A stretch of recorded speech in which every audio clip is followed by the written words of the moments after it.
Mi marido fingió tener cáncer y me pidió el divorcio. Destrozada acepté. Inmediatamente después, corrió feliz a registrar su matrimonio con su amante.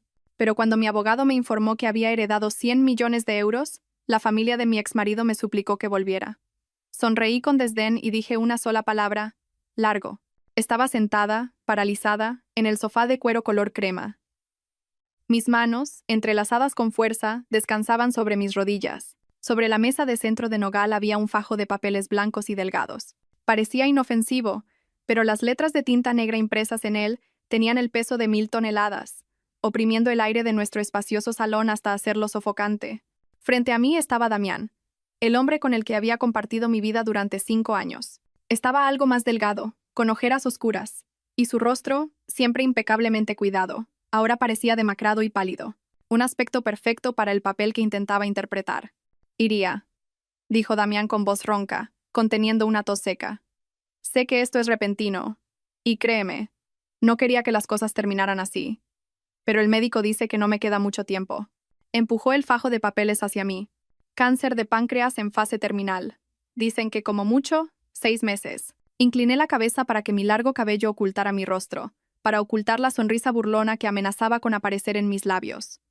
Este teatro era demasiado elaborado. Lentamente tomé el informe médico y pasé las páginas una por una. La firma del médico, el sello rojo del hospital, todo parecía auténtico. Damián había invertido un esfuerzo y un dinero considerables en esto, pero él no sabía que, justo la semana anterior, mi mejor amiga me había enviado una foto. Una foto de Damián abrazando por la cintura a una joven hermosa llamada Ainhoa en un resort de lujo en Marbella. Se veían radiantes, felices y llenos de vida. Especialmente Damián, cuya sonrisa era tan brillante que podría haber iluminado una esquina del cielo. No se parecía en nada a un enfermo terminal a punto de morir. ¿Por qué? ¿Por qué me lo ocultaste? Levanté la vista, forzando una expresión de conmoción y dolor.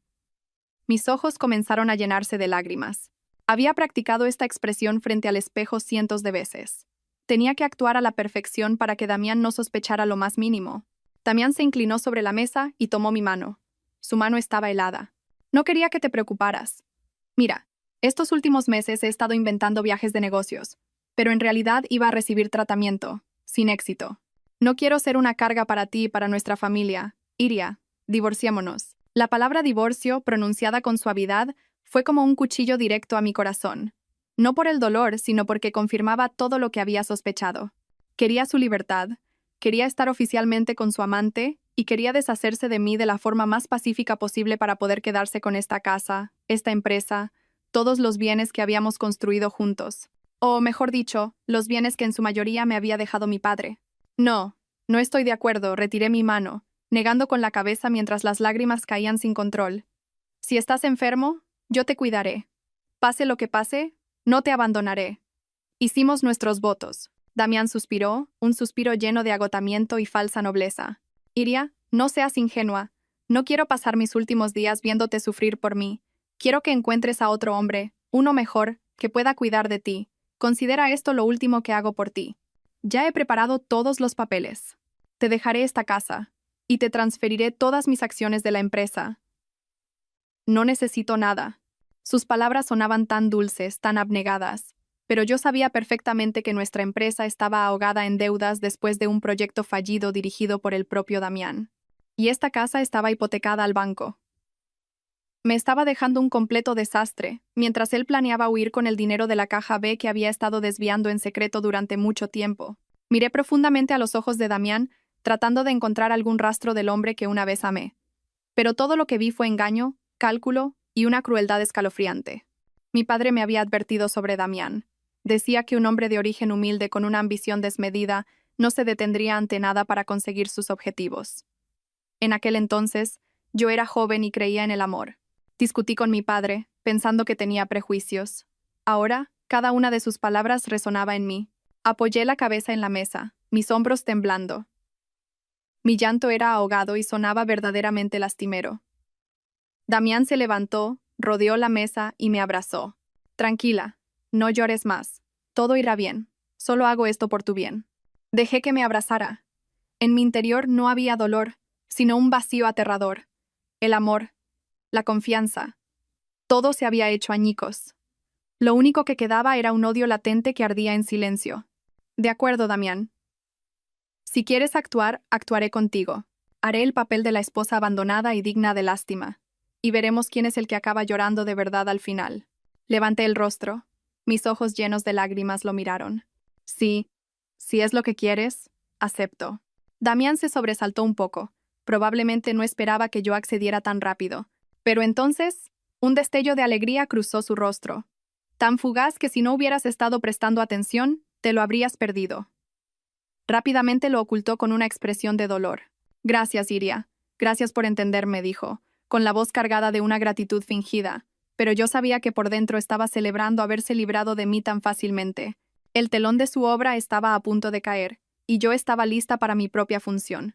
El día que fuimos al juzgado para finalizar el divorcio, una lluvia torrencial cayó de repente sobre Madrid. Las pesadas gotas golpeaban el parabrisas del coche, creando un sonido melancólico y apremiante, igual que mi estado de ánimo turbulento.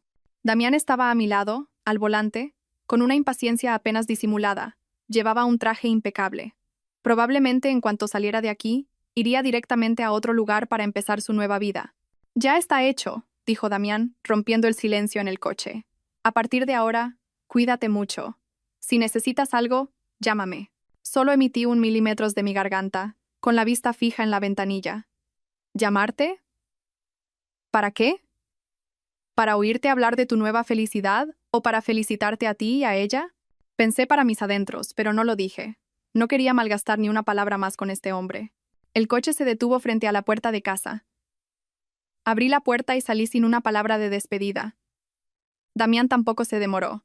Pisó el acelerador y el coche se perdió en la cortina de lluvia como si huyera de nuestros 5 años de pasado. Me quedé allí, dejando que la lluvia empapara mi pelo y mis hombros. No sentía frío, solo un vacío inmenso en mi corazón. Mi matrimonio había terminado oficialmente así. Entré en casa. Me quité la ropa húmeda y me preparé una manzanilla caliente con miel. El calor de la taza se extendió por mi cuerpo, ayudándome a calmarme un poco. Me senté en el sofá, el mismo sofá donde, pocos días antes, Damián se había sentado para darme la noticia que me destrozó. Todo en esta casa me resultaba familiar, pero ahora se sentía extrañamente ajeno. De repente mi teléfono sonó. Era un número desconocido. Dudé un momento, pero finalmente contesté. Dígame. Disculpe, ¿es usted la señora Iria, la exesposa del señor Damián Varela? Una voz masculina, grave y educada, sonó al otro lado de la línea. Mi corazón se encogió al oír las palabras exesposa. Sí, soy yo. ¿Quién es? Buenos días, señora Iria. Soy Laro Montes, el abogado de su padre, el señor Cayo Solana. Mi padre. Había fallecido hacía casi un año. ¿Por qué me llamaba su abogado ahora? Un extraño presentimiento me invadió. Sí, buenos días, señor Montes. ¿Ocurre algo? Señora, la llamo para informarle de un asunto importante. Según el testamento que dejó el señor Solana, hay una cláusula especial que se activa en el momento en que usted se divorcie oficialmente. Esta cláusula se refiere a un patrimonio heredado. Contuve la respiración. ¿Herencia? Antes de morir, mi padre me había dejado la empresa y algunos ahorros. Todo ello se había fusionado con los bienes comunes con Damián.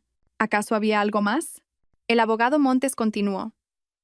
Su voz seguía siendo monótona, pero cada palabra que pronunciaba resonaba como un trueno en mis oídos. Señora, este patrimonio está valorado en 100 millones de euros, e incluye efectivo, acciones y varias propiedades inmobiliarias. Ha estado custodiado en un fondo fiduciario privado, y ahora la propiedad legal ha sido transferida completamente a usted. Casi se me cae la taza de las manos. 100 millones de euros. La cifra era demasiado grande, más allá de mi imaginación. Nunca pensé que mi padre fuera tan rico. Siempre había vivido de forma modesta, y me había enseñado a ser independiente, a no depender de la fortuna familiar. Abogado, ¿está diciendo la verdad? ¿Por qué? ¿Por qué no sabía nada de esto? Señora, fue el deseo del señor Solana. Quería asegurarse de que este patrimonio le perteneciera únicamente a usted, para protegerla de cualquier riesgo. En el testamento, especificó claramente que la cláusula solo se activaría cuando usted ya no estuviera en una relación matrimonial con el señor Damián Varela. Quizás él previó algunas cosas. Me derrumbé en el sofá, con la cabeza dándome vueltas. Ahora lo entendía todo. Mi padre, ese hombre siempre estricto pero que me amaba incondicionalmente. Había visto la verdadera naturaleza de Damián desde el principio. No se opuso a mi matrimonio, pero en silencio me preparó una vía de escape. Usó su propia manera de proteger a su ingenua hija. Las lágrimas volvieron a brotar, pero esta vez no eran de dolor ni de teatro, sino de gratitud y arrepentimiento. Papá, estaba equivocada. Señora Iria, ¿se encuentra bien? La voz del abogado me devolvió a la realidad. Yo. Estoy bien. Gracias, abogado. Me sequé las lágrimas rápidamente. ¿Qué debo hacer ahora? Si no le importa, mañana podríamos reunirnos en mi despacho para discutir los detalles. Le enviaré la dirección. Sí, de acuerdo. Mañana estaré allí. La llamada terminó. Dejé el teléfono sobre la mesa, pero mis manos aún temblaban. La lluvia de fuera había cesado. Tras la tormenta, el cielo se despejó, y un tenue arco iris apareció en el horizonte. Miré por la ventana, respirando hondo. Todo había sucedido demasiado rápido, de forma demasiado inesperada. El dolor por mi matrimonio roto parecía haber sido eclipsado por otra emoción más intensa. Era una sensación de empoderamiento. Damián, pensabas que me habías empujado al abismo, pero no sabes que tu propia acción me ha abierto una puerta completamente nueva. Una puerta que conduce a la libertad, a la riqueza y, lo más importante, a la oportunidad de empezar mi plan de venganza. Tu obra ha terminado, Damián. Ahora es el momento de que comience mi función, y te prometo que será espectacular. A la mañana siguiente, elegí un traje de chaqueta azul marino, elegante y potente. Me maquillé ligeramente, lo justo para ocultar el cansancio de una noche de insomnio y resaltar la confianza que intentaba construir. Conduje hasta la dirección que me había enviado el abogado Montes. Era un prestigioso bufete de abogados en un gran edificio del barrio de Salamanca, con un aspecto muy profesional y reputado. Una joven secretaria me recibió en la puerta y me condujo al despacho del abogado. La habitación era espaciosa, decorada de forma sencilla pero lujosa, con una enorme estantería llena de gruesos tomos de derecho. El abogado Montes se levantó para saludarme. Era bastante joven, de unos 35 años, alto, de rostro firme, y con unos ojos brillantes que irradiaban inteligencia y agudeza. Llevaba un traje hecho a medida que le sentaba a la perfección, dándole un aspecto muy elegante. Este era el hombre en quien mi padre había confiado un secreto tan grande. Buenos días, señora Iria. Por favor, siéntese, dijo con la misma voz grave y cálida que había oído por teléfono. Buenos días, abogado Montes, respondí, sentándome en la silla frente a su escritorio. Después de que la secretaria nos sirviera el té, el abogado fue directo al grano. Deslizó hacia mí una gruesa carpeta. Señora, aquí están todos los documentos legales relacionados con el patrimonio que le dejó su padre. Puede revisarlos. Abrí la carpeta. Dentro había innumerables documentos. Extractos bancarios, certificados de acciones de grandes empresas, títulos de propiedad de inmuebles en ubicaciones privilegiadas. Todo estaba organizado de forma impecable y clara. La cifra de 100 millones ya no era un concepto abstracto. Se materializaba ante mis ojos con todo detalle. Mi padre, ¿desde cuándo preparó todo esto?, pregunté. Mi voz todavía temblaba de incredulidad. Señora, el señor Solana comenzó a establecer este fondo fiduciario un año después de que usted se casara, respondió el abogado. Dijo que respetaba su elección. Pero como padre, debía estar preparado para el peor de los escenarios. Nos contrató en secreto a mí y a mis socios para investigar al señor Damián Varela. El abogado sacó otra carpeta, más delgada, y la colocó sobre la de los bienes. Estos son los resultados de nuestra investigación durante los últimos 4 años. La abrí con manos temblorosas. Dentro había información detallada sobre Damián, que ni siquiera yo, su esposa, conocía. Negocios turbios, fondos de origen desconocido y, por supuesto, información sobre su amante, Ainhoa. Ainhoa era la hija de un socio de Damián. Era muy joven, recién graduada de la universidad. Llevaban juntos casi 2 años. El informe incluía fotos de ellos de viaje, de compras e incluso facturas de los caros regalos que Damián le había comprado con dinero de la empresa. Cuanto más leía, más apretaba los puños. Así que me habían estado engañando descaradamente durante tanto tiempo. Mientras yo estaba en casa preocupándome por el declive del negocio, mi marido usaba ese dinero para agasajar a su amante. El odio en mi interior volvió a encenderse con furia. Su padre era un hombre muy precavido, continuó el abogado.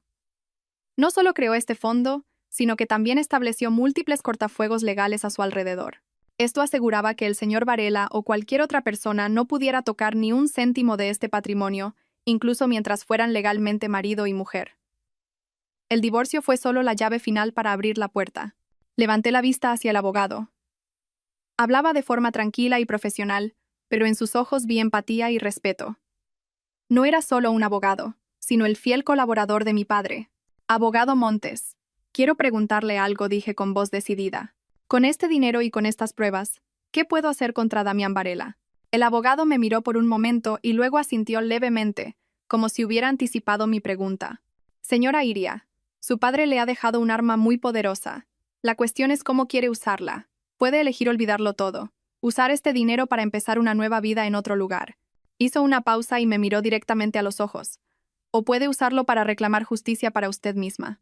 Si elige el segundo camino, yo y mis socios pondremos todos nuestros recursos para ayudarla. No necesité ni un segundo para pensarlo. Elijo el segundo camino.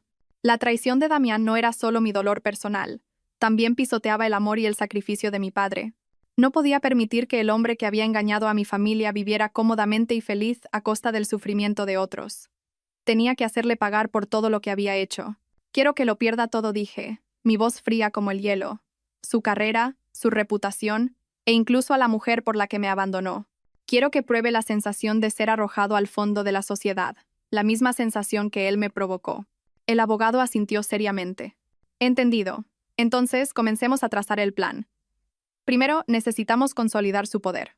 Asumirá oficialmente el control del fondo de inversión que su padre estableció, se llama Fundación de Inversión Solana. Luego, empezaremos por los eslabones más débiles del imperio del señor Varela. Comenzó a analizar la situación financiera de Damián, sus proyectos y sus relaciones con una claridad asombrosa. La profesionalidad e inteligencia del abogado me infundieron una confianza inmensa. Sabía que en el espinoso camino de la venganza que tenía por delante, no estaba sola. Tenía el respaldo de mi difunto padre y la ayuda de un abogado brillante. La reunión terminó después de casi 3 horas. Cuando salí del edificio, el brillante sol de Madrid me dio en la cara. Ya no era la Iria de ayer, la esposa sumisa y doliente.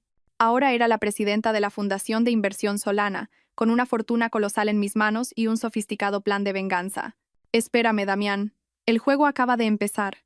Pocos días después de tomar el control de la Fundación Solana, lo primero que hice no fue lanzarme a grandes planes de negocio, sino volver a la antigua oficina, el lugar que Damián y yo habíamos construido juntos, para recoger mis cosas personales.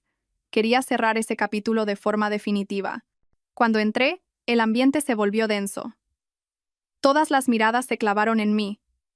Miradas de curiosidad, de lástima e incluso de regodeo. Seguramente ya se habían enterado de mi divorcio, y con la situación de deudas de la empresa, daban por hecho que yo era la perdedora, una mujer fracasada abandonada por su marido. Podía oír los susurros a mis espaldas. Mira qué patética está. Dicen que su marido la dejó por la hija de un pez gordo. Se lo merecía. Antes, como esposa del director, iba de diva. Ignoré a todo el mundo. Con la cabeza bien alta, caminé directamente hacia mi antiguo despacho. La habitación estaba igual, solo que en el escritorio, la foto de nuestra boda había sido reemplazada por un cactus, un cambio lleno de simbolismo.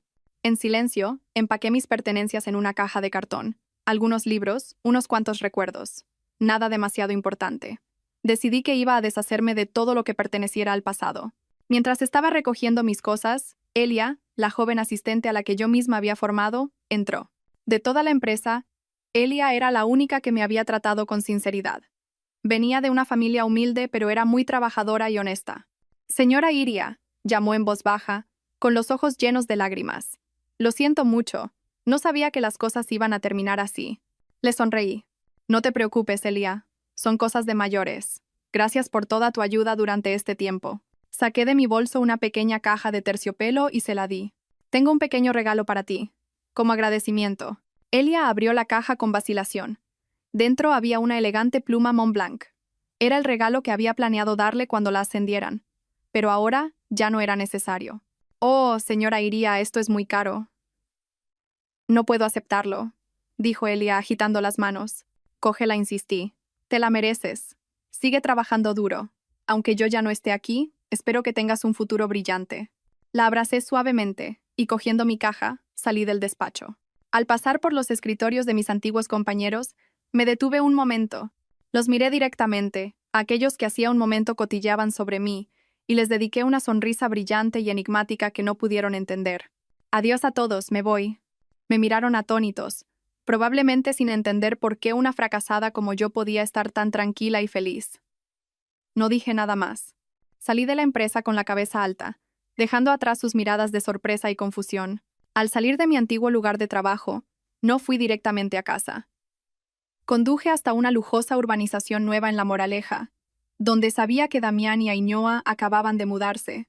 Le había pedido al abogado Montes que investigara su dirección. La urbanización era famosa por su lujo, su seguridad y, por supuesto, sus precios astronómicos. Damián debió de usar una buena parte del dinero malversado de la empresa para comprar una casa aquí y complacer a su joven amante. Fui directamente a la oficina de ventas del proyecto. Un agente inmobiliario muy cortés me recibió. «Buenos días, señora, ¿en qué puedo ayudarla?» «Quiero comprar un piso aquí», dije con firmeza. «Quiero el ático del edificio A, el que tiene vistas al campo de golf». El agente se quedó un poco perplejo. Ese ático era el más caro de toda la promoción. Valía varios millones de euros y llevaba tiempo en venta sin encontrar comprador. «Señora, ¿está segura? Es un piso muy grande y el precio...» «Lo sé. Quiero pagarlo al contado». En una sola vez dije, colocando mi tarjeta de crédito sin límite sobre la mesa. «Por favor, ayúdeme a tramitarlo lo más rápido posible». La mirada del agente cambió por completo. Se apresuró a invitarme a sentarme, me sirvió agua y llamó a alguien para que preparara el contrato.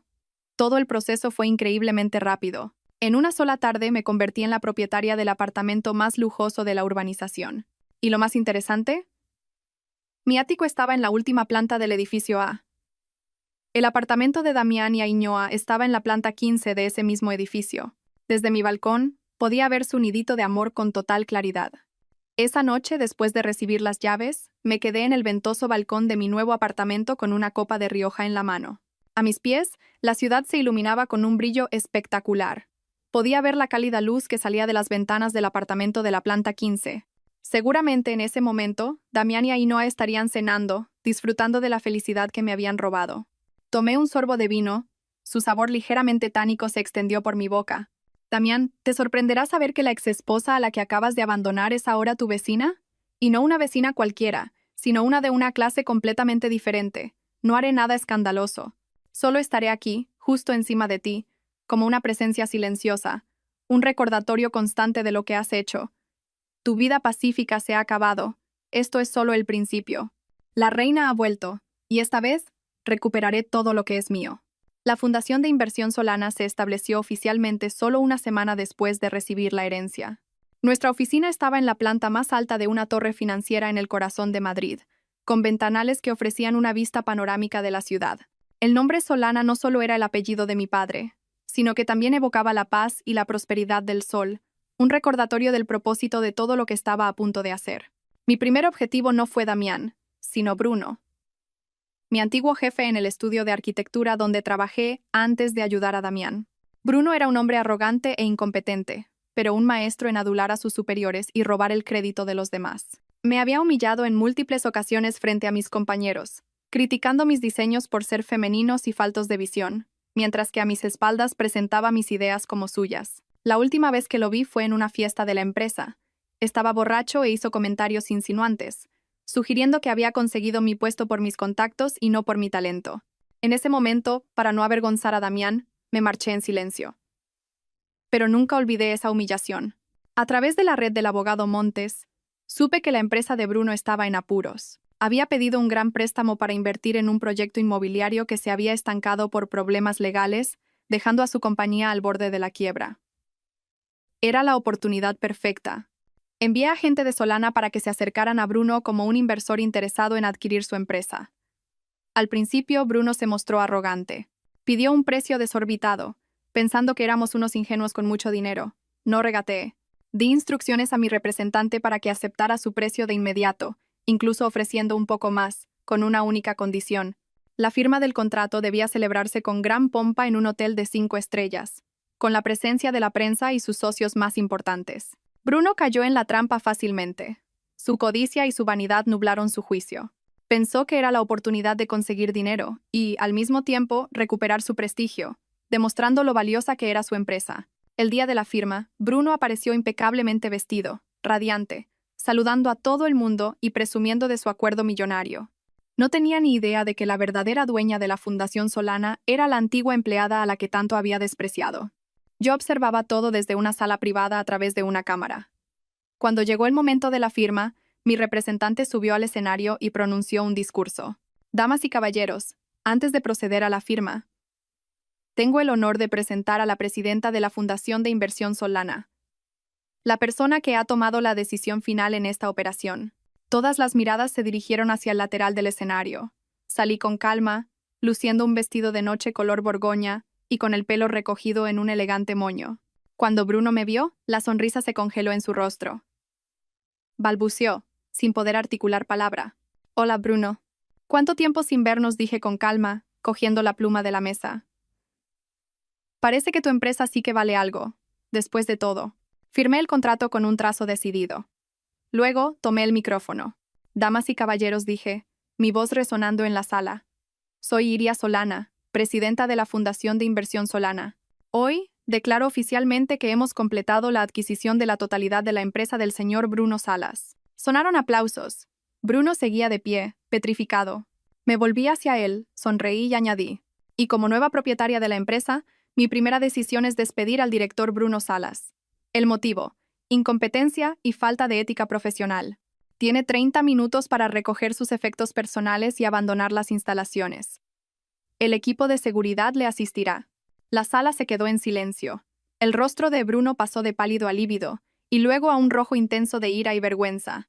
Me señaló, intentando decir algo, pero 2 corpulentos guardias de seguridad se colocaron a su lado. «¿Cómo? ¿Cómo te atreves?» «Claro que me atrevo», le interrumpí. «Esto es por todas las humillaciones que me hiciste pasar. Recuérdalo bien, nunca subestimes a una mujer». Dicho esto, me di la vuelta y me marché, sin dignarme a mirar su patética figura. Los susurros, los comentarios y los flashes de las cámaras a mi espalda no me molestaron. Una sensación de satisfacción me invadió. Este era solo el primer disparo. Fue dulce y gratificante. Bruno era solo un peón en mi tablero de ajedrez. Y ahora, era el momento de apuntar a las piezas más importantes. No mucho después de mudarme al ático, me familiaricé rápidamente con la vida de la alta sociedad de la urbanización. La vida social de los residentes se coordinaba a través de un grupo de WhatsApp de la comunidad, donde la gente solía presumir de viajes de lujo, nuevas compras de marca o simplemente cotillar. Rara vez participaba, solo observaba en silencio. Hasta que una mañana soleada, decidí que era hora de saludar a mis vecinos. Tomé una foto de mi balcón con unas orquídeas en flor y la ciudad de fondo, y la publiqué en el grupo con un mensaje aparentemente inocente. «Buenos días a todos. Soy Iria, la nueva vecina del ático del edificio A. Es mi primera vez en una comunidad tan exclusiva, así que todavía estoy un poco perdida. Espero vuestros consejos». Inmediatamente, el chat se animó. Todos me dieron la bienvenida, maravillados con mi apartamento. Tal como esperaba, unos minutos después, Ainhoa, la nueva esposa de Damián, también comentó, con un tono algo condescendiente: «Bienvenida, nueva vecina. Nosotros vivimos en el piso 15. Si necesitas ayuda con algo, solo dilo». Sonreí. El pez había picado el anzuelo. Esperé un poco a que la conversación siguiera su curso y luego envié otro mensaje, como si acabara de acordarme de algo. «Ay, qué vergüenza. Aprovecho para preguntar, ¿alguien conoce al señor Varela del 1508? Es que el otro día, después de firmar el divorcio, me pidió algo de dinero suelto para pagar el parquímetro y acabo de acordarme. Le he escrito pero no me contesta. Si alguien lo ve, ¿podría recordárselo? Muchas gracias a todos». Un mensaje trivial, una cantidad insignificante de dinero. Pero en el contexto de que yo vivía en el ático, Damián era mi exmarido y la acción de pedir dinero prestado para el parquímetro y luego no devolverlo adquiría un significado completamente diferente. Pintaba la imagen de un hombre tan arruinado tras el divorcio que ni siquiera tenía para el aparcamiento y tenía que pedírselo a su exmujer. El chat, que antes bullía de actividad, se silenció de repente.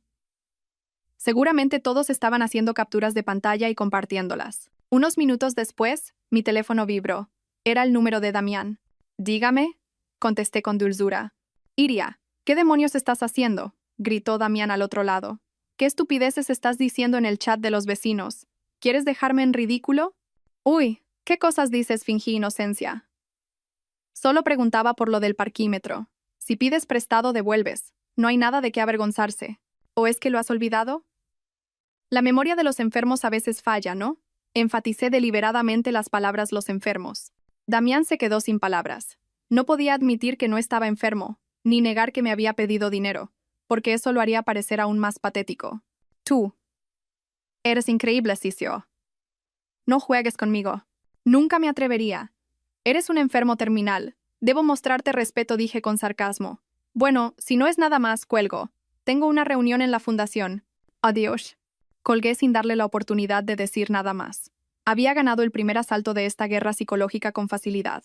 Sabía que, a partir de ahora, cada paso de Damián y Ainhoa en esta comunidad sería examinado y comentado. La felicidad que intentaban proyectar se convertiría en el hazmerreír de sus ricos vecinos. Esa tarde, tenía una reunión con el abogado Montes en las oficinas de Solana. Me trajo información mucho más importante. Hemos auditado los libros de tu antigua empresa, dijo Laro, colocando un grueso dossier sobre la mesa. Tal como sospechábamos, Damián Varela malversó una suma muy importante. La cifra exacta, según estimaciones preliminares, es de casi 8 millones de euros. Aunque estaba preparada mentalmente, sentí una punzada en el pecho. 8 millones. Era el sudor y el esfuerzo mío, de mi padre y de los empleados que una vez confiaron en él. El flujo de dinero es muy sofisticado. A través de varias empresas fantasma, continuó Laro, pero hemos rastreado el destino final. Una parte, casi 2 millones, fue transferida a la cuenta de una empresa llamada Promociones Mirasierra S.L. Y el propietario de esa empresa es el señor Urquijo, el padre de Ainhoa. Así que estaba claro. No era solo una infidelidad, era una conspiración calculada entre Damián y la familia de su amante para robar mis bienes. La ira volvió a hervir en mi interior. ¿Podemos demandarlo ahora mismo?, pregunté. Podríamos, respondió Laro. Con estas pruebas, seguro que acabaría en la cárcel. Pero, ¿quieres que todo termine tan sencillamente? ¿O quieres recuperar todo lo que te pertenece? ¿Con intereses? Miré a Laro a los ojos. Entendí lo que quería decir. Enviar a Damián a la cárcel ahora era demasiado fácil. No calmaría el odio que sentía. Quería verlo arruinado. Sin un céntimo. Suplicando mi perdón en la desesperación. Entendido, dije. De momento guardaremos estas pruebas. Serán mías en la manga. Por ahora, centrémonos en el siguiente plan. He oído que el grupo Larrabeiti, la empresa de su familia, está intentando conseguir un gran proyecto del gobierno. Laro asintió, con una sonrisa de complicidad en su rostro. El proyecto de viviendas de protección oficial de la zona este de la ciudad. Un pastel muy grande. Y sé que no les vas a dejar comérselo tan fácilmente. La verdadera batalla acababa de empezar. El proyecto de viviendas públicas al que aspiraba el grupo Larrabeiti no era solo una obra de construcción. Era un proyecto clave para la ciudad con un gran significado político y social, destinado a proporcionar viviendas asequibles para trabajadores. Cualquier grupo que ganara la licitación no solo obtendría enormes beneficios, sino también un prestigio y unas relaciones invaluables con la administración. Para el grupo Larrabeiti, que buscaba expandir su poder, era un bocado irresistible. Y para mí, era el campo de batalla perfecto para asestar un golpe mortal a la familia de Damián. Para competir en una licitación de tal envergadura, la Fundación Solana necesitaba una constructora con capacidad y reputación. La empresa de Bruno que acababa de adquirir era demasiado pequeña, pero ya tenía otro objetivo en mente. Constructora del Este, una empresa de renombre que atravesaba dificultades financieras. Rápidamente, usé el poder financiero de Solana para adquirir una participación mayoritaria, tomar el control y colocar a mi gente en la junta directiva. Todo se hizo de forma silenciosa y rápida. Ahora, tenía en mis manos una espada afilada. El siguiente paso era conocer al enemigo. Necesitaba obtener información interna del grupo Larrabeiti, especialmente la oferta detallada que presentarían al comité del proyecto. Esto era casi imposible, pero yo tenía una vía que nadie esperaba. Llamé a Elia, mi antigua asistente. Seguía en contacto con ella. Sabía que Elia tenía un primo, Joel, que trabajaba en el departamento de planificación del grupo Larrabeiti. Joel era un buen tipo, pero adicto al juego y con una deuda considerable. Me reuní con Elia en una cafetería tranquila. No fui directa al grano. Le pregunté por su vida, por su trabajo. Luego, mencioné sutilmente a Joel. He oído que tu primo Joel está pasando por un mal momento. ¿Es verdad? Elia se sobresaltó. Su rostro cambió. Sí. ¿Cómo lo sabe? Me lo han contado por casualidad, dije, colocando un sobre grueso sobre la mesa. Aquí hay 50.000 eurosos. Dáselos para que pague sus deudas. Considéralo una ayuda de mi parte. Elia, horrorizada, lo rechazó. No, de ninguna manera. Es demasiado dinero, no podemos aceptarlo. No te preocupes, le tomé la mano. Te veo como a una hermana. Ayudarte es lo correcto. Solo te pido un pequeño favor. Sé que Joel trabaja en el grupo Larrabeiti, y estoy muy interesada en el proyecto de viviendas que están preparando. ¿Podrías pedirle que me ayude a conseguir algo de información sobre sus planes? Solo lo básico. Hablé con suavidad, pero Elia era lo suficientemente inteligente como para entender lo que quería. Me miró con una expresión compleja. Sabía que era algo incorrecto, que podría meter a su primo en problemas, pero el dinero que tenía delante era una tentación demasiado grande, la salvación para su hermano. Señora Iria, esto. No te preocupes, no le pasará nada, la tranquilicé. Todo se hará con la máxima discreción. Cuando todo termine, le conseguiré un trabajo mejor en mi empresa, con un sueldo mucho mayor. Piénsalo. Dejé el sobre en la mesa y me fui. Sabía que Elia aceptaría. La lealtad humana tiene sus límites, especialmente cuando se está acorralado por las deudas. Tal como esperaba, 2 días después, Elia me llamó. Había convencido a su primo. Una noche, Soel copió en secreto todo el expediente de la licitación del grupo Larrabeiti en un USB, y me lo entregó. Contenía todo: los planos detallados, el presupuesto de materiales y, lo más importante, el precio final de la oferta. Con el USB en la mano, supe que tenía la victoria asegurada. Mi equipo y yo trabajamos toda la noche analizando los documentos de nuestro competidor. Habían presentado un precio muy competitivo, pero descubrí un punto débil fatal. Para reducir costes, planeaban usar materiales de construcción de calidad inferior a la estándar, de proveedores desconocidos. Era un fraude peligroso, especialmente para un proyecto de viviendas para gente humilde. Sonreí. Damián y su familia eran capaces de arriesgar la seguridad de las personas por dinero. No solo quería ganar el proyecto, quería desenmascarar su hipocresía y su codicia ante todo el mundo. Basándome en la información, instruí a mi equipo para que preparara una nueva oferta. Propusimos un precio ligeramente inferior al del grupo Larrabeiti, pero nos comprometimos a usar materiales de primera calidad que cumplían con los estándares internacionales. Al mismo tiempo, le pedí al abogado Montes que preparara un dossier detallado exponiendo el plan del grupo Larrabeiti de usar materiales de baja calidad, con pruebas sobre el origen turbio de sus proveedores. Todo estaba listo. La trampa estaba tendida. Solo quedaba esperar al día de la apertura de ofertas para ver cómo se retorcía la presa.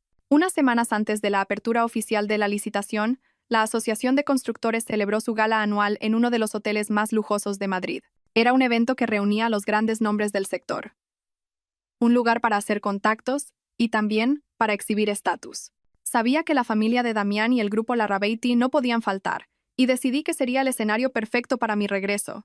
Hacía mucho que no aparecía en público como empresaria. La gente todavía me conocía como Iria, la sumisa esposa de Damián Varela. Esa noche, elegí un vestido de gala verde esmeralda, un diseño sencillo que realzaba mi figura con elegancia. Llevaba el pelo en suaves ondas y un maquillaje natural que destacaba unos labios rojos y poderosos. No fui sola. A mi lado caminaba el abogado Montes, impecable en un esmoquín negro. Su presencia era la de un socio, pero también una afirmación silenciosa de mi nueva posición. Cuando entramos en el salón, todas las miradas se volvieron hacia nosotros.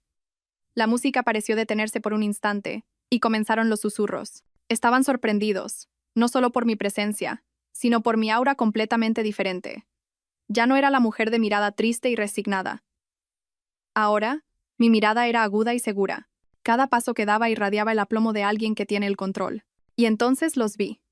Damián y Ainhoa estaban hablando con unos socios. Ainhoa llevaba un vestido rosa recargado, intentando parecer una anfitriona, pero su aire inexperto y su ostentación la delataban. Damián parecía engreído, con una copa en la mano, riendo y hablando sin parar. Disfrutaba de su nuevo estatus. Cuando Damián se giró y me vio, la sonrisa se borró de su rostro. La copa casi se le cae de la mano. Ainhoa siguió su mirada. Cuando me reconoció, su hermoso rostro cambió de la sorpresa a los celos y la desconfianza.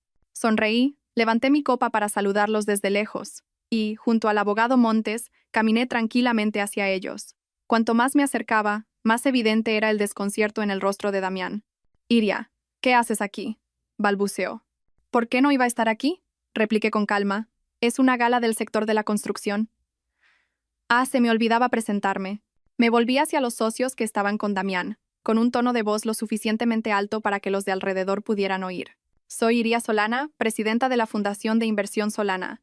Recientemente, hemos adquirido una participación mayoritaria en Constructora del Este. Es un placer conocerlos». Se hizo un silencio. El nombre Constructora del Este no era desconocido. Que un misterioso fondo de inversión lo hubiera comprado era el tema de conversación de las últimas semanas. Nadie se imaginaba que yo estuviera detrás. Damián me miró con incredulidad. «¿Fundación de inversión? Presidenta, ¿de dónde has sacado el dinero?». Se dio cuenta de su indiscreción. y se calló. Eso no es algo que deba preocuparte, respondí, sin borrar la sonrisa. En cambio, deberías preocuparte por el grupo Larrabeiti. He oído que estáis muy interesados en el proyecto de viviendas públicas. ¡Qué coincidencia! A Constructora del Este también nos interesa mucho. Espero que tengamos una competencia justa. Ainhoa, que había permanecido en silencio, intervino de repente con voz agria. ¿Justa? ¿Qué sabrás tú de construcción para competir? No eres más que una mujer que usa el dinero de los hombres para darse aires. Me volví hacia Ainhoa, mi mirada se endureció. Querida, cuando yo construía una empresa desde cero con mi exmarido, tú probablemente todavía estabas en el instituto. Es mejor que no te metas en asuntos de adultos. Además, en un lugar tan elegante como este, deberías cuidar tus modales. No sea que la gente piense que en tu casa no te enseñaron educación. Mis palabras fueron como una bofetada invisible. Su rostro se enrojeció de ira y vergüenza. ¿Tú? ¿Te atreves a llamarme maleducada? Yo no he dicho eso. ¿Te has dado por aludida? Me encogí de hombros. Ainhoa perdió el control. Levantó la mano, pero Damián la detuvo. Ainhoa, basta ya. Le espetó en voz baja, pálido de vergüenza. El enfrentamiento había atraído demasiada atención. Un miembro de la organización se acercó, incómodo. Señora Varela, ¿ocurre algo? Si no se encuentra bien, podemos. Ainhoa se soltó de Damián. Me fulminó con la mirada y gritó. Aparta. Se dio la vuelta y se marchó furiosa. Damián se disculpó torpemente con todos y corrió tras ella. La escena terminó rápidamente.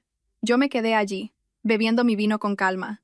La gente a mi alrededor me miraba de forma diferente, con una mezcla de curiosidad y respeto. Habían entendido que la Iria de hoy ya no era una mujer fácil de intimidar. Había declarado la guerra oficialmente, y esta batalla la iba a ganar. Después de la gala, el nombre de Iria Solana y la Fundación de Inversión Solana se convirtieron en el tema de conversación del mundo empresarial de Madrid. Damián y el grupo Larrabeiti debían de estar intranquilos. Sin embargo, sabía que una mejor oferta no era suficiente para garantizar la victoria. El grupo Larrabeiti llevaba años en el sector y sus conexiones no podían subestimarse. Seguro que tenían otros ases en la manga. Tenemos su expediente de licitación, pero algo no me cuadra, le dije a Laro en una reunión. La actitud de Damián en la fiesta, después del shock inicial, seguía siendo bastante segura. Cree que puede ganar. Laro asintió, pensativo. Yo también lo creo. Presentar una oferta con irregularidades en los materiales con tanta confianza significa que creen que alguien hará la vista gorda. Es muy probable que hayan movido hilos por detrás. Nuestro objetivo de investigación se definió rápidamente. El director Casares, jefe de la Oficina de Proyectos de Construcción de la ciudad, la persona con la decisión final. El señor Casares tenía fama de ser discreto, pero tenía un punto débil. Su hijo, que estudiaba en Estados Unidos, con unos costes que superaban con creces su sueldo de funcionario. El equipo de Laro fue muy eficiente.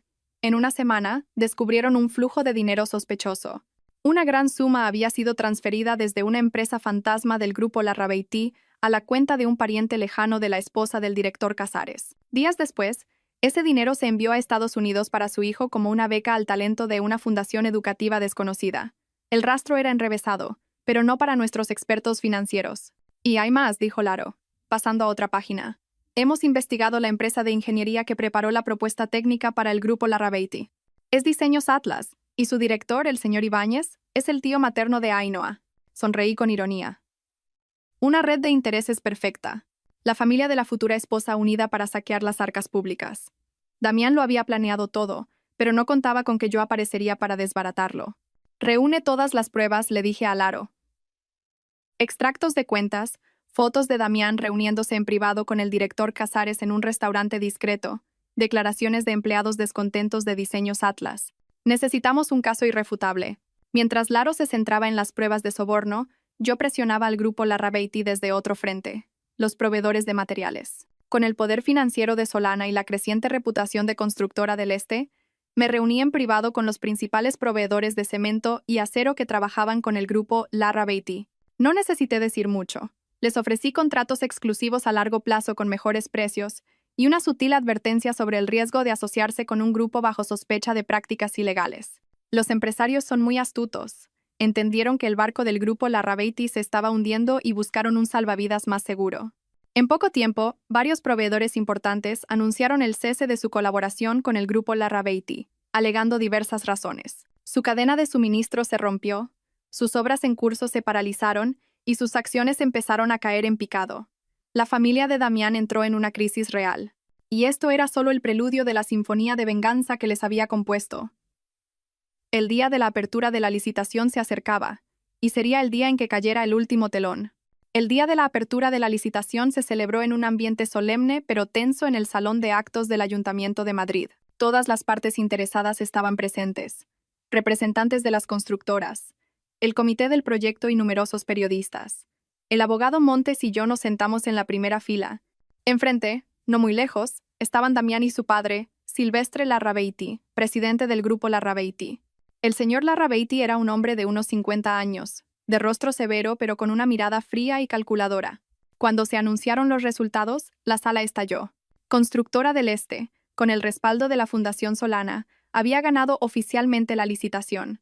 Pero eso no fue todo. Inmediatamente después, un representante de la Inspección General subió al estrado. Anunció que, durante la revisión de los expedientes, habían descubierto graves irregularidades en la propuesta del grupo Larrabeiti. No solo pretendían usar materiales de calidad inferior, sino que también había indicios de colusión y soborno a un funcionario público. Todo el caso, incluidas las pruebas que Laro había proporcionado en secreto, sería remitido a la policía para una investigación completa. Fue un shock total. Los flashes de las cámaras estallaron, todos apuntando a Silvestre Larrabeiti y a su hijo. Sus rostros, ya decepcionados, se volvieron blancos de pánico. El señor Larrabeiti casi se cae y tuvo que apoyarse en su silla. Damián me miró fijamente, con los ojos inyectados en sangre, llenos de odio e incredulidad. Le devolví la mirada con calma y asentí levemente, como un adiós final. La rueda de prensa posterior fue un éxito rotundo para nosotros. Nos comprometimos a ejecutar el proyecto con la máxima calidad, proporcionando hogares seguros y dignos. Mi imagen y la de Solana llenaron los titulares con elogios, en total contraste con el escándalo del grupo Larrabeiti. Esa tarde, mientras estaba en mi despacho, Damián irrumpió. No entró por la puerta principal, sino por la salida de emergencia, evitando a todos. Su rostro ya no tenía el aspecto pulcro de siempre. Estaba demacrado y descompuesto. «Iria, has sido tú, ¿verdad?», gritó golpeando mi escritorio. «No sé de qué hablas», respondí con calma, reclinándome en mi silla. «El grupo Larrabeiti hace negocios sucios y lo pillan. ¿Qué tengo que ver yo?» «No finjas», gritó Damián con los ojos desorbitados. «La filtración de la oferta, los proveedores cancelando los contratos, y lo del soborno. Si no has sido tú, ¿quién? ¿Tanto me odias? ¿Odiarte?», sonreí con desdén. «Te sobreestimas, Damián. No mereces tanto. Simplemente estoy recuperando lo que es mío y dándoles una lección a unos estafadores». Damián se quedó sin aliento. Rodeó la mesa, mirándome como si quisiera devorarme. «¿Crees que has ganado? ¿Crees que el dinero lo es todo? Déjame decirte algo. Tu familia tampoco es tan santa. No olvides el caso de revelación de secretos comerciales de hace 10 años. Tu padre también cayó en desgracia por eso». Al decir eso, ambos nos quedamos helados. Pareció darse cuenta de su error y se calló, pero ya era tarde. El caso de hace 10 años. Recordaba vagamente que la empresa de mi padre sufrió un gran revés. Casi quebró. Mi padre dijo que un socio lo había traicionado, revelando una patente importante, pero nunca dio detalles ni dijo quién era ese socio. Yo no pregunté para no reabrir la herida. «¿Qué tiene que ver ese caso con tu familia?», pregunté. Mi voz empezaba a temblar. Un mal presentimiento me recorrió la espalda. Damián me miró con un destello de triunfo malicioso. Había encontrado mi punto débil. «¿Quieres saberlo? Pues pregúntaselo a tu padre en su tumba. O investiga quién fue el que le apuñaló por la espalda entonces». Dicho esto, soltó una carcajada demencial y se fue, dejándome sola en la enorme oficina con una pregunta y una terrible sospecha sembrada en mi corazón. El caso de hace 10 años, mi padre y la familia Larrabeiti. ¿Qué conexión había entre ellos? Las palabras de Damián se clavaron en mi mente como una aguja envenenada. Tan pronto como se fue, llamé al abogado Montes. Le pedí que usara todos sus recursos para reinvestigar el caso de revelación de secretos comerciales de la empresa de mi padre de hacía 10 años, centrándose especialmente en cualquier conexión con el grupo Larrabeiti de Silvestre Larrabeiti. Mi corazón ardía. Tenía la sensación de que estaba a punto de descubrir un secreto terrible, una verdad que podría cambiarlo todo. Mientras esperaba los resultados del aro, no me quedé de brazos cruzados. La guerra contra los Larrabeiti debía continuar. Destruir su negocio era solo una parte. Quería atacar lo que más valoraban, el honor y el orgullo de su linaje. Investigué a la familia Larrabeiti. Eran una familia de larga tradición, muy apegada a sus raíces y al legado de sus antepasados. Su mayor orgullo era una finca en Castilla-La Mancha, con una capilla familiar, construida en un terreno con un feng shui excelente. Cada año, en festividades importantes, todo el clan Larrabeiti se reunía allí. Para la madre de Damián, una mujer que siempre se enorgullecía de su ascendencia, ese lugar era más sagrado que su propia vida. Un plan audaz y cruel se formó en mi mente. Inmediatamente, envié a gente de Solana a comprar todas las tierras agrícolas que rodeaban la finca de los Larrabeiti. Con nuestro poder financiero, la operación fue un visto y no visto. Los agricultores, deseosos de vender a buen precio, firmaron sin dudarlo ante una oferta tan generosa. En una semana, todas las tierras que rodeaban la capilla de los Larrabeiti eran mías. El siguiente paso fue algo que nadie esperaba.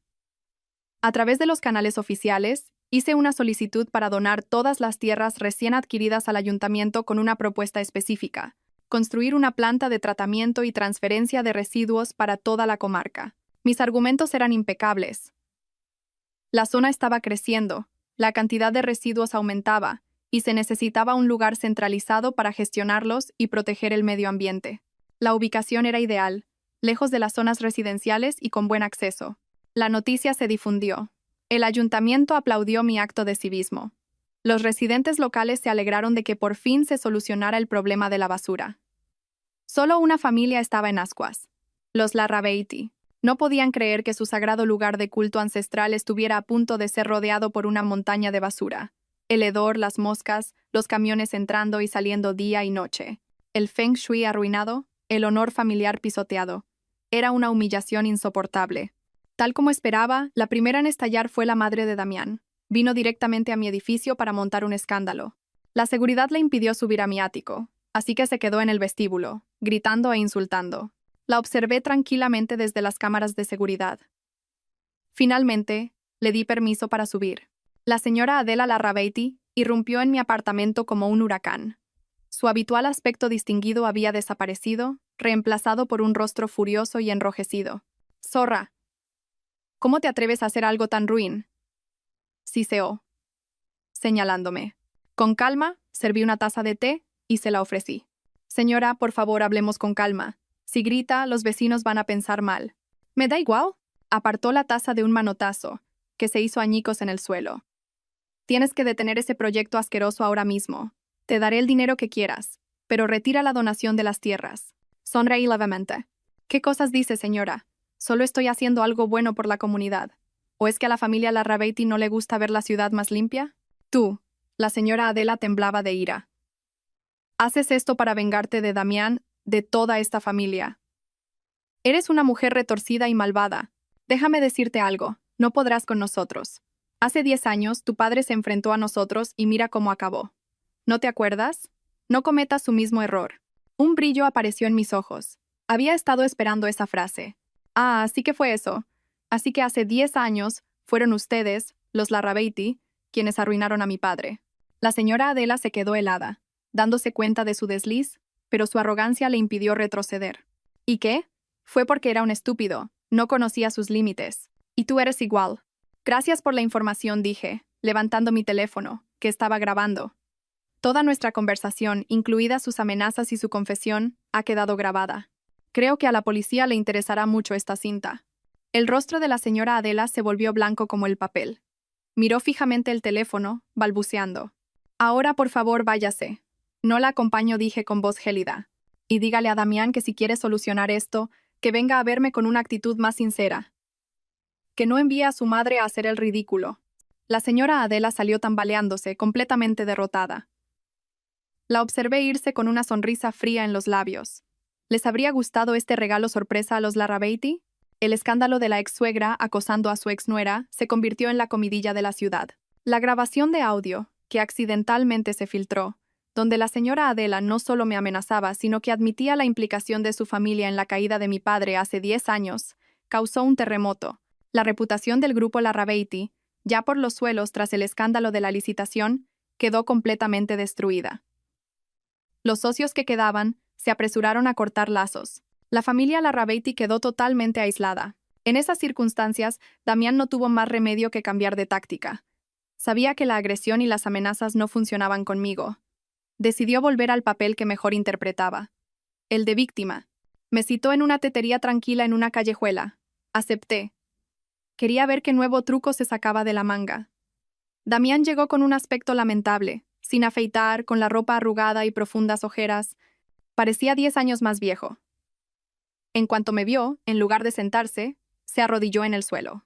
«Iria, te lo suplico», dijo con voz quebrada, mientras las lágrimas corrían por su rostro. «Sé que me equivoqué. Todo es culpa mía. Soy un desgraciado, un cabrón. El dinero y esa mujer me cegaron. Por favor, perdóname, perdona a mi familia. Pégame, grítame, haz lo que quieras, pero no la tomes con mis padres. Son mayores, no soportarán este golpe». Hablaba mientras golpeaba su cabeza contra el suelo. Era una actuación magistral, muy convincente. Si fuera la Iria de hace un año, quizás me habría ablandado. Pero ahora, mi corazón era de piedra. Me senté allí, disfrutando tranquilamente de mi té, observando su teatro.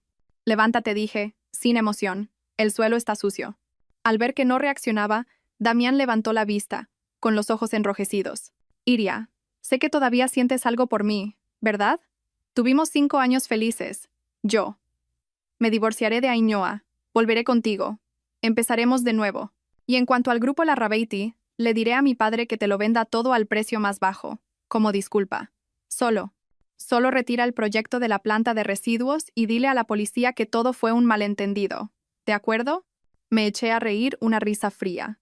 «Damián, ¿me tomas por tonta? ¿Venderme una empresa ahogada en deudas y escándalos legales para que yo resuelva vuestros problemas? Eres un calculador de primera.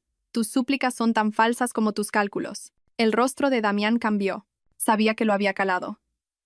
Su expresión de víctima desapareció, reemplazada por una ira mal disimulada. Se levantó de un salto. «Iria, no te pases. ¿Que yo me paso? ¿O es que vosotros nunca habéis sabido lo que es el respeto?», repliqué. En ese momento, la puerta de la sala de té se abrió. El abogado Montes entró. Había estado esperando fuera, según mi plan. Se acercó, puso una mano protectora en mi hombro y miró a Damián con frialdad. «Señor Varela, parece que la conversación no va bien. Si tiene intención de amenazar a mi clienta, llamaremos a la policía inmediatamente».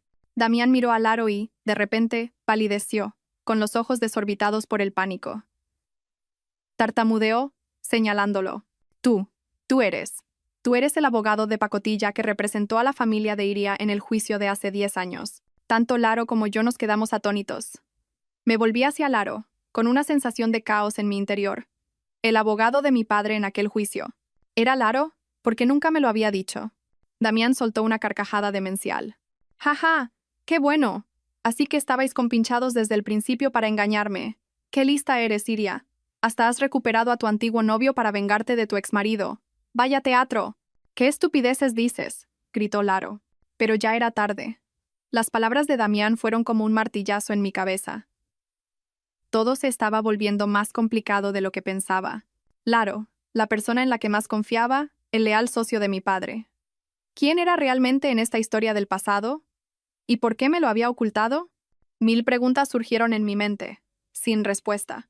Después de que Damián se marchara con su sonrisa malévola, el ambiente en la tetería se volvió pesado. Me giré para mirar a Laro directamente. Por primera vez desde que trabajábamos juntos, lo miré con recelo.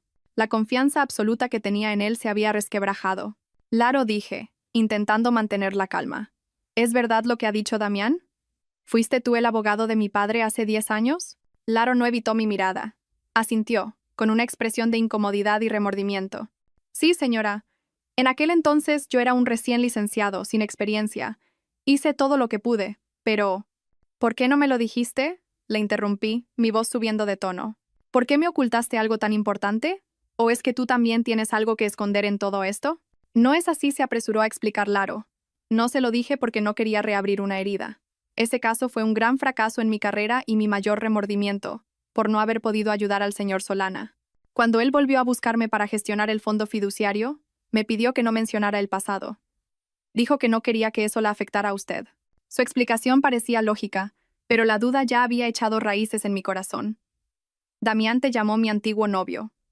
Aunque sé que solo era para provocar, me hizo sentir incómoda. Necesitaba descubrir la verdad por mí misma. «Te creeré», por ahora dije, levantándome. «Pero a partir de hoy, Quiero que me informes de todo, sin ocultarme absolutamente nada. Salí de la tetería con el corazón encogido. Me sentía sola de nuevo en este camino. Ya no podía confiar plenamente en nadie. Las palabras de Damián y su madre resonaban en mi cabeza. El mismo error de tu padre. Tenía que descubrir lo que pasó hace 10 años. De repente recordé algo. La antigua casa de mi familia, donde crecí. Recientemente, había autorizado su demolición para construir un centro comercial.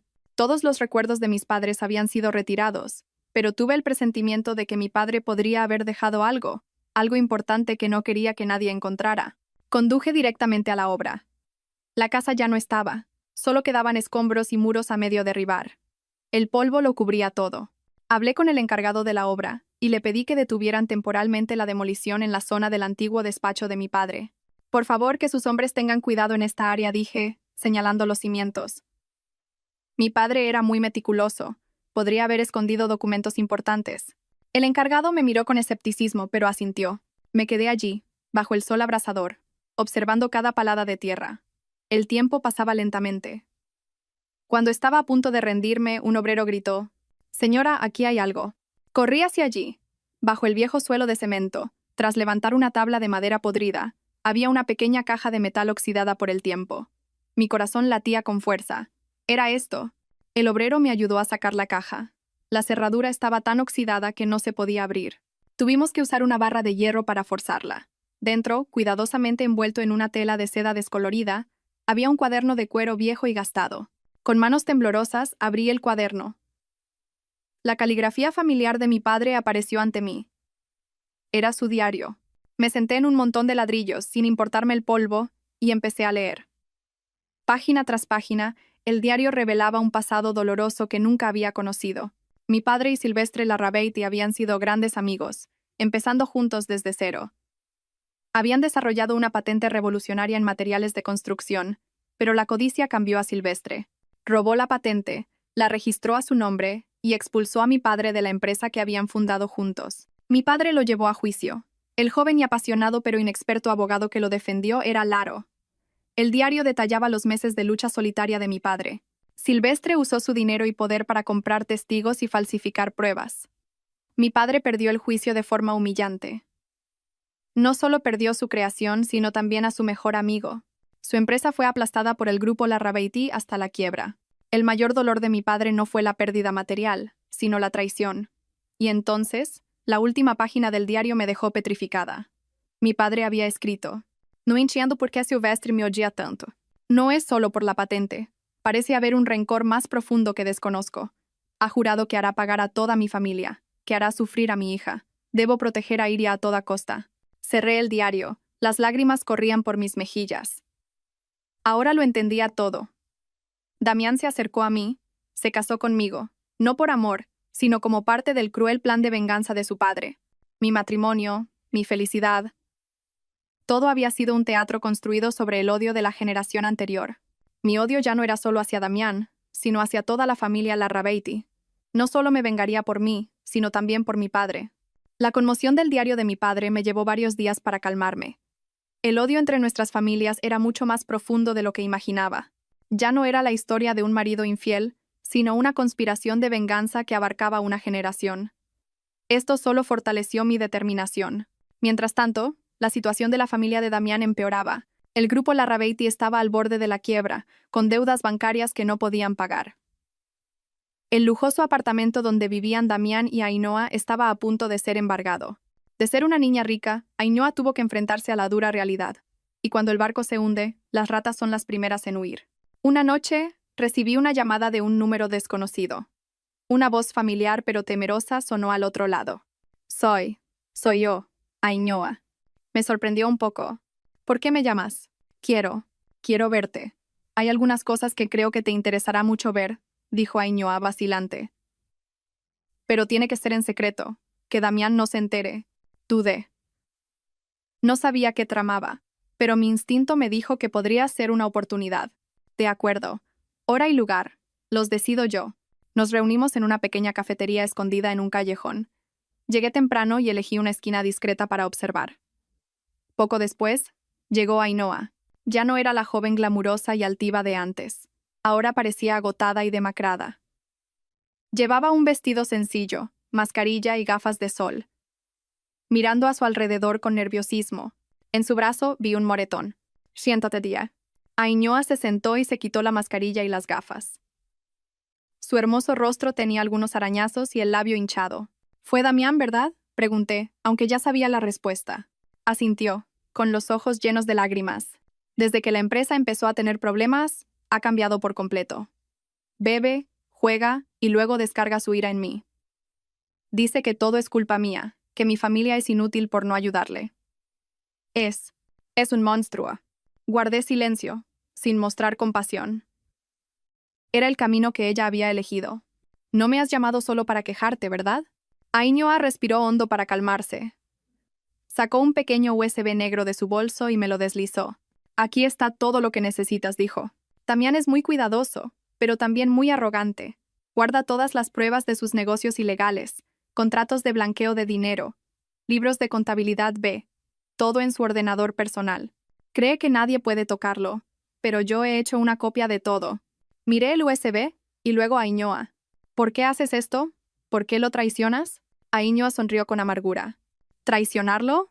Él me traicionó a mí primero. Me prometió una vida de lujo. ¿Y ahora qué? Estamos ahogados en deudas. Incluso me robó mis últimos ahorros para pagar sus deudas de juego. Fui una estúpida por creer en alguien como él. ¿Y qué gano yo con esto? Fui directa. Algo que creo que es lo más importante para ti, dijo, acercándose. Escuché una conversación entre Damián y su padre. Hablaban del plan para vengarse de tu familia. Damián grabó esa conversación con su teléfono, como una forma de tener a su padre bajo control. Encontré esa grabación. Está todo en este USB. Mi corazón latió con fuerza. Ahí estaba, la prueba definitiva que desenmascaraba toda la conspiración de los Larrabeiti. ¿Qué quieres a cambio? 5 millones de euros, dijo Ainhoa. Y un billete de avión para salir del país. No quiero quedarme aquí ni un segundo más. Quiero empezar de nuevo. Trato hecho, dije sin dudar. Después de que verifique que lo que hay aquí es real, tendrás lo que quieres. Tomé el USB. Cuando me disponía a levantarme, Ainhoa me detuvo. Una cosa más, dijo, vacilante. Hay una carpeta encriptada llamada Laro. Intenté abrirla, pero no pude. No sé qué contiene, pero he visto a Damián revisarla a menudo. Quizás tenga que ver con tu abogado. Me quedé helada. Laro. Otra vez Laro. La sospecha volvió a surgir con fuerza. Asentí a Ainhoa y me fui rápidamente. De vuelta en la oficina conecté el USB. Lo que Ainhoa dijo era cierto. Innumerables pruebas de los crímenes de Damián y el grupo Larrabeiti. Y allí estaba la grabación. Las voces de Damián y Silvestre Larrabeiti, detallando el plan para arruinar a mi padre. Cómo Damián debía seducirme y engañarme para apoderarse de la fortuna de los Solana y vengar el rencor del pasado. Apreté los dientes y los puños con tanta fuerza que mis nudillos se pusieron blancos. El odio me consumía, pero me obligué a mantener la calma.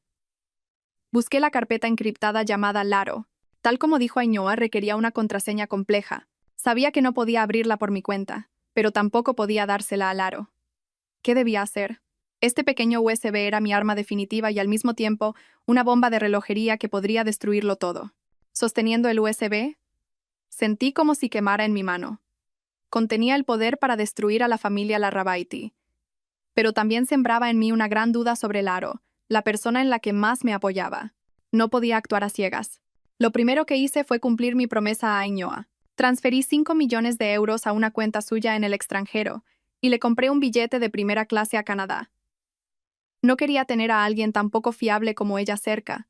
Solo cuando estuve segura de que había abandonado España, me sentí tranquila. Luego tenía que ocuparme del archivo Laro. Decidí no enfrentarme a él directamente. Si realmente ocultaba algo, nunca lo admitiría. En secreto, contacté con un experto en ciberseguridad de primer nivel, alguien sin vínculos con el mundo empresarial o legal de Madrid. Para garantizar la confidencialidad, le di el USB y le pedí que descifrara la contraseña a toda costa. Mientras esperaba, intenté actuar con normalidad con Laro. Pero la distancia y la desconfianza eran evidentes. Ya no compartía mis pensamientos con él tan abiertamente. Él pareció notarlo. El ambiente entre nosotros se volvió tenso. Una tarde, incapaz de soportarlo más, lo llamé a mi despacho. Decidí ponerlo a prueba una última vez. Laro, dije, mirándolo a los ojos. He pensado mucho en el caso de hace 10 años. Quiero saber la verdad. ¿Cuánto te pagaron los Larrabeiti para que guardaras silencio? Lo dije con dureza, usando las palabras pagaron y silencio para ver su reacción. Un rastro de dolor cruzó su rostro. Señora Iria, ya se lo dije. Las cosas no son como usted piensa, dijo con voz firme. No puedo revelar los detalles por el deber de confidencialidad con mi cliente, su padre. Por favor, créame. ¿Creerte? Reí con amargura. ¿Cómo quieres que te crea si insistes en ocultarme la verdad? Mi padre era tu cliente, pero yo soy su hija. Tengo derecho a saber. Nuestra discusión se intensificaba cuando la puerta de la oficina se abrió de golpe. Elia, mi antigua asistente, entró corriendo, cubierta de heridas. Su ropa estaba rota, tenía un corte en la frente que sangraba y estaba pálida de miedo. Señora Iria, gritó llorando y se abrazó a mí. Elia, ¿qué te ha pasado? La sostuve, horrorizada. ¿Quién te ha hecho esto?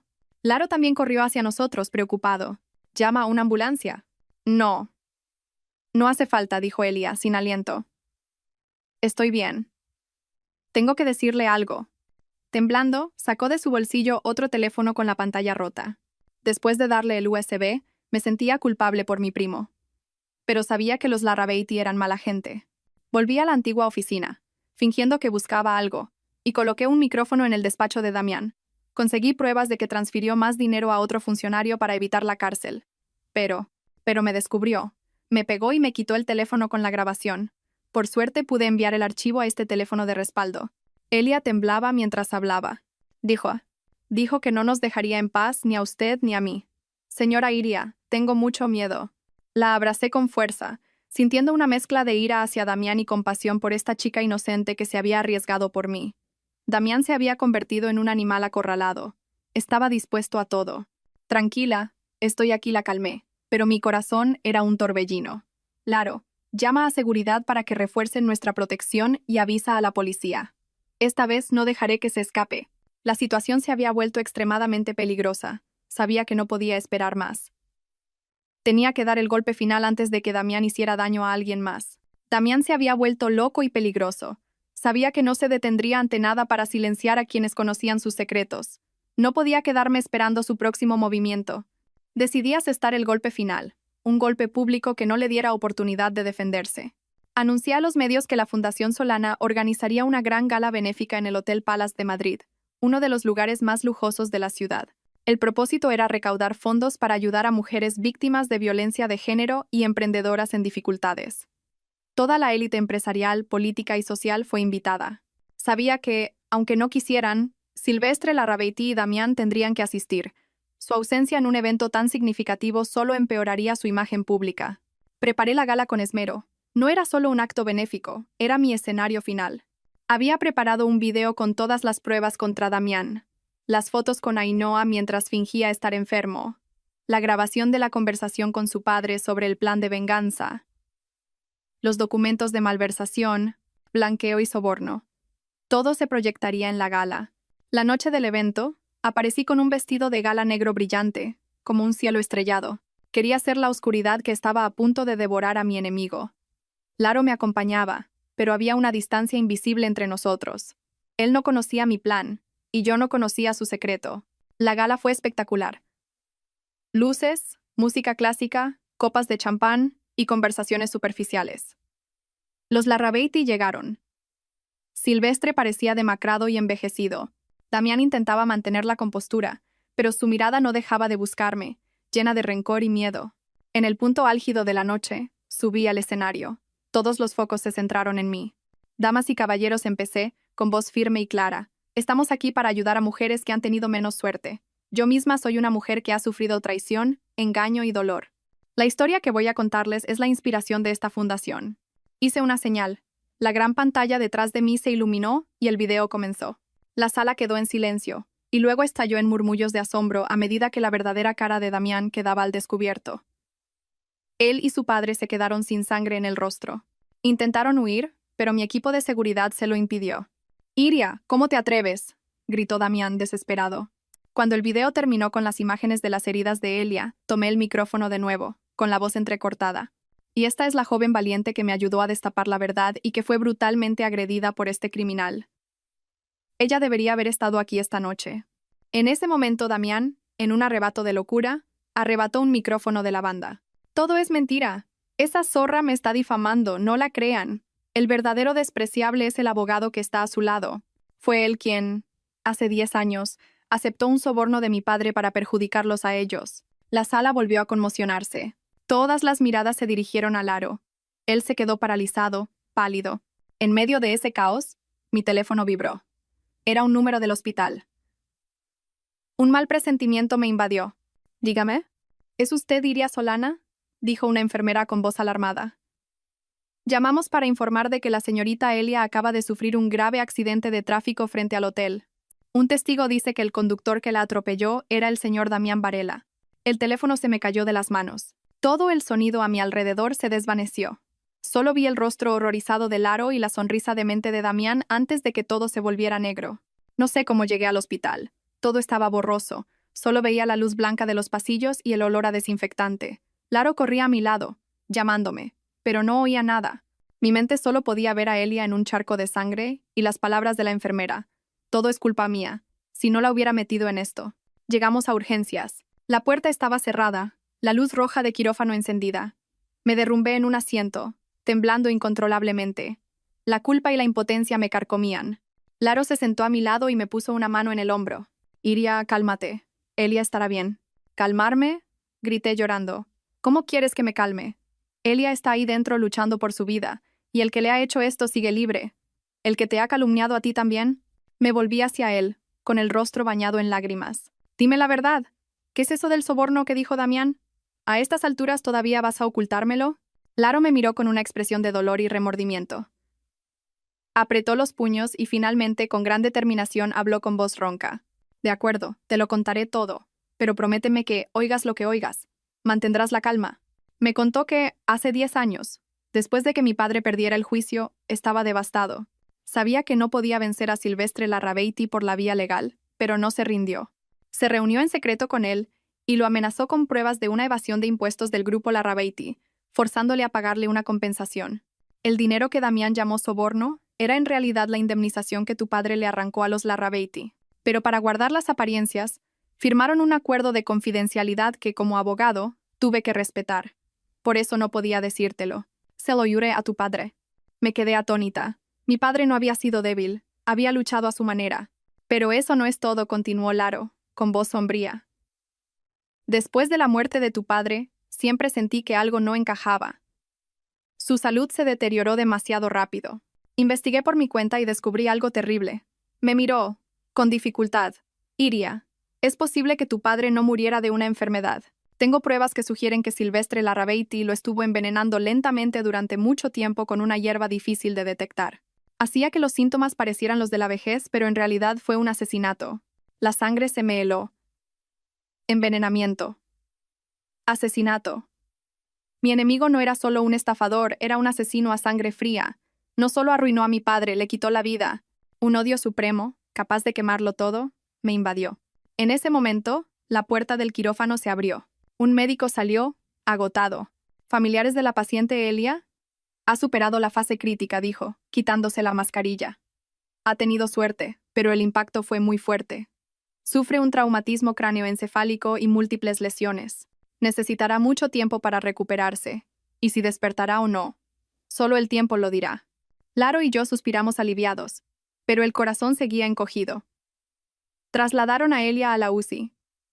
Solo podíamos verla a través de un cristal. Su rostro estaba pálido, la cabeza vendada, rodeada de cables y máquinas. De repente, el hospital se sumió en el caos. Gritos, enfermeras y guardias corriendo. Está allí. Atrápenlo. Una figura borracha y tambaleante corrió hacia nosotros. Era Damián, había escapado del hotel y, de alguna manera, había llegado hasta aquí. Seguramente para comprobar si Elia estaba muerta. «Iria, aquí estás», gritó, con los ojos inyectados en sangre por el alcohol y el odio. «Todo es por tu culpa.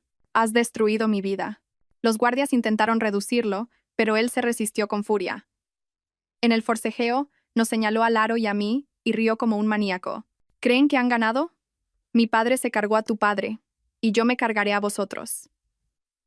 Sí, fue mi padre quien lo mató. Lo mató lentamente, con dolor. ¿Me oyen? Su confesión resonó en el pasillo. Todos se quedaron helados. Justo entonces, llegó la policía. Lo esposaron y se lo llevaron mientras él seguía gritando.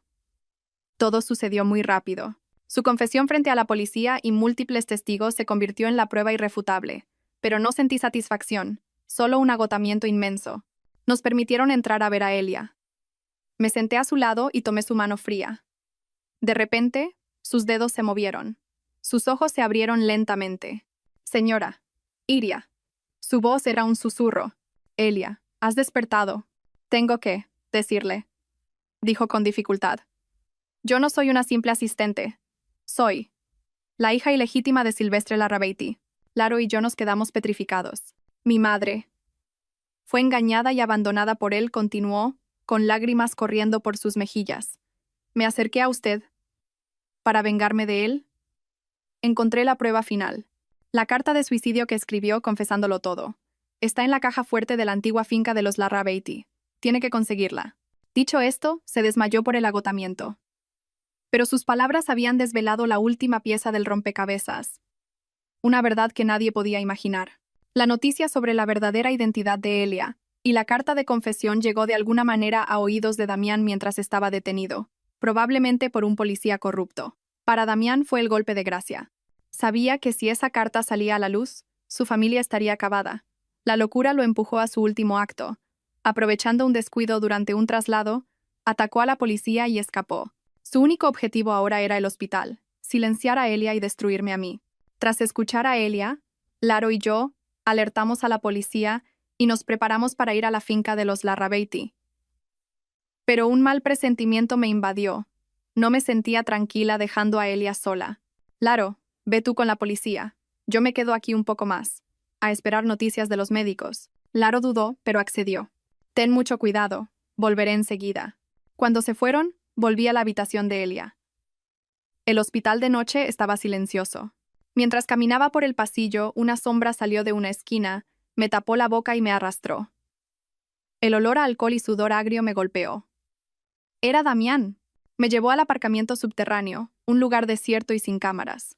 Sacó una navaja y me la puso en el cuello. ¿Creías que habías ganado, zorra? Siseó. En cuanto desaparezcáis tú y mi hermanastra bastarda, todo habrá terminado.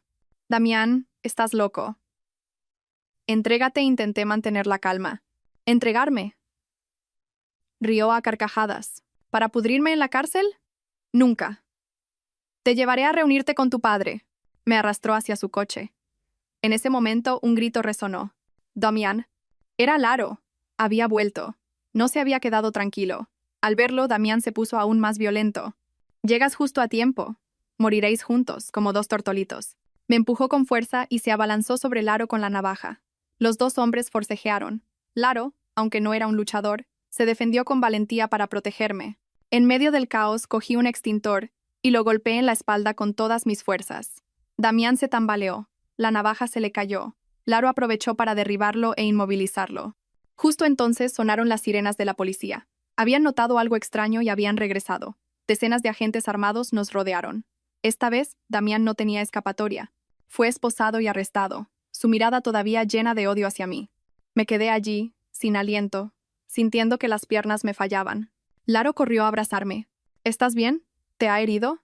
Negué con la cabeza y hundí el rostro en su pecho, sintiendo su calor y seguridad. La pesadilla, por fin, había terminado. Con la ayuda de la policía, llegamos a la antigua capilla de los Larrabeiti. La caja fuerte estaba oculta tras un antiguo tapiz. Dentro, tal como dijo Elia, había un sobre amarillento. Lo abrí con manos temblorosas. Era una larga carta escrita por Silvestre Larrabeiti. En ella, lo confesaba todo. El odio ancestral entre sus familias, la envidia que consumió su amistad con mi padre, el robo de la patente y el lento envenenamiento de su antiguo amigo. Al final de la carta, había un arrepentimiento tardío y una súplica de perdón. Junto a la carta, un pequeño frasco de veneno, probablemente para quitarse la vida. Sosteniendo la carta, sentí una mezcla de emociones. Mi enemigo había expuesto sus propios crímenes, pero no sentí victoria, solo cansancio y tristeza por una vida consumida por el odio. Al volver a casa, revisé de nuevo el diario de mi padre. Atrapado en la última página, un pequeño trozo de papel que había pasado por alto cayó. Era la letra de mi padre, escrita en sus últimos días. Iría, mi amor. Ya sé toda la verdad sobre Silvestre. He encontrado una copia de la carta de arrepentimiento que ocultaba. El odio lo destruyó a él y casi me destruye a mí. Pero al final, elijo perdonar, porque no quiero que mi hija viva atrapada en esta espiral de odio. Vive una vida en paz, hija mía. Ese es el mayor legado que te dejo. Las lágrimas brotaron. Mi padre lo había sabido todo y había elegido el perdón. Mi gran padre. Comprendí que la venganza definitiva no es destruir al enemigo, sino liberarse a uno mismo de las cadenas del odio. Decidí parar. Entregué todas las pruebas a la policía, pero solo presenté cargos por los delitos cometidos personalmente por Damián, intento de homicidio de Elia, malversación, secuestro y amenazas de muerte. La deuda de sangre de la generación anterior, decidí cerrarla, tal como deseaba mi padre. Un año después, la Fundación Solana creció con fuerza. Ayudé a innumerables mujeres en situaciones difíciles. Elia, tras una larga rehabilitación, se recuperó milagrosamente. Decidió usar parte de su herencia para dirigir la fundación conmigo. Ainhoa desde Canadá me envió una carta de agradecimiento. Había empezado una nueva vida, estudiando algo que le apasionaba. Damián fue condenado a 20 años de prisión. Su madre, tras tantos golpes, se hundió en una profunda depresión. Me encargué de que la ingresaran en una residencia de lujo, con todos los gastos cubiertos por mi fundación. Hoy es un día soleado. Laro y yo estamos visitando la tumba de mi padre. Dejo un ramo de flores blancas. Papá, he seguido tu consejo susurro. He encontrado mi paz. Laro me toma la mano. Estoy seguro de que, allá donde esté, está muy orgulloso de ti. Nos miramos y sonreímos. Nuestro amor había florecido de forma natural a través de la tormenta. No era apasionado y ruidoso, sino profundo y sólido, construido sobre la comprensión y la confianza. Cuando nos íbamos, un furgón penitenciario pasó a nuestro lado. A través de la ventanilla, vi un rostro familiar, demacrado y sin vida. Era Damián, en un traslado para una visita médica. Él también nos vio. Su mirada ya no contenía odio, solo un vacío absoluto. Aparté la vista. Apreté la mano de Laro, me di la vuelta y caminé con él hacia el sol. El pasado había quedado atrás. Un futuro feliz nos esperaba.